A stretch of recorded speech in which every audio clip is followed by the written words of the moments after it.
Hello, my name is Aron, And my name is Trim. and we're going to have a presentation about cyberbullying. We're also going to talk about the differences between genders when it comes to cyberbullying. Cyberbullying is bullying that takes place over digital devices like cell phones, computers, and tablets. The most common places where cyberbullying occurs are social media such as Facebook, Instagram, Snapchat, and TikTok.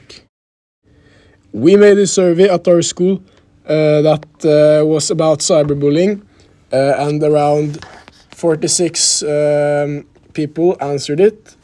The students were between the age of 15 and 18, and 27 of them were boys and 19 of them were girls.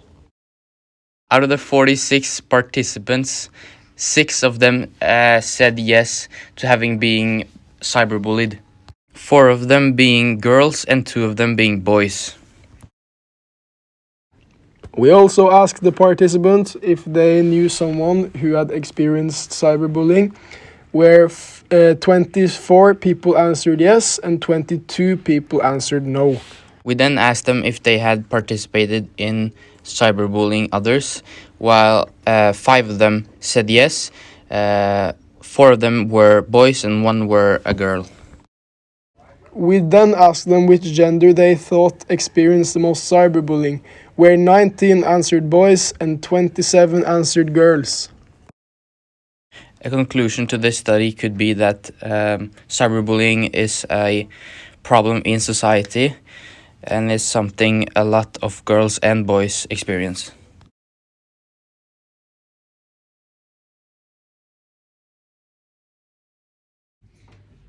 What's your name and what do you work with? My name is Hilde Bakeman and I work as a counselor with educational and mental health issues. It's called PPT. What's your definition of cyberbullying? Well, it's using electronic devices to bully someone, whether it be a mobile phone or a gaming equipment or other digital medias. Do a lot of teenagers ask you for help for cyberbullying? Not as many as I would have maybe expected when I started this job, because I think,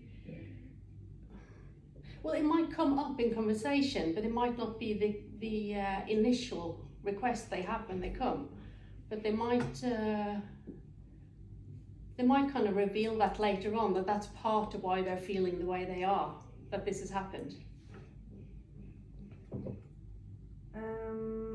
Do you think more girls or boys get bullied online? Mostly girls. There's quite a lot of statistics on that as well. There's a lot more girls than boys, unfortunately. Why do you think that is? I'm actually not sure. I think it's kind of the way girls, if you think pre-cyberbullying, just before the social media times, I think the way girls kind of backmouth each other, the way they interact, that fits the cyberbullying form a lot more. Boys are a bit more direct. They'll say what they mean there and then. They won't go home and start texting nasty stuff in the same size and capacity as the girls, I think. Do you think more girls or boys bully other people online? Again, it's mostly girls. What can you do to help someone who gets bullied online?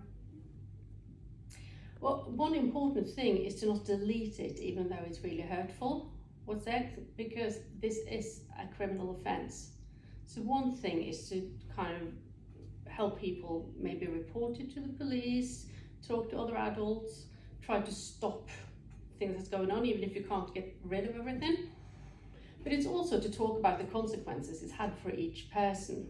You know, how does it affect you? Some people get very distressed in the way that they can't sleep, they can't eat, they can't focus at school. Well, then that's what we have to focus on in the help.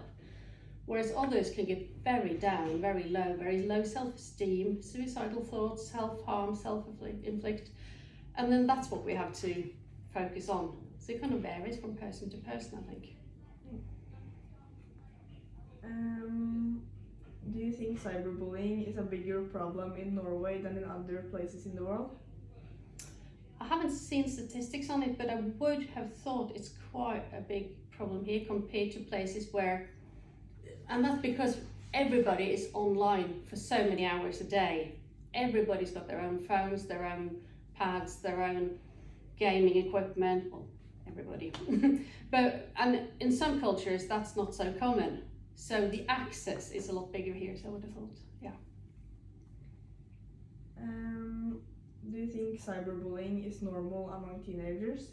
Yeah, fortunately, yes. Yeah. What can some consequences of cyberbullying be? Well, like I said, it can be, it can be an emotional distress where it affects the way you see yourself, the way you feel about yourself, your self-esteem. It may be that you're a lot more alert all the time, that you feel scared, you don't always know who's doing this to you.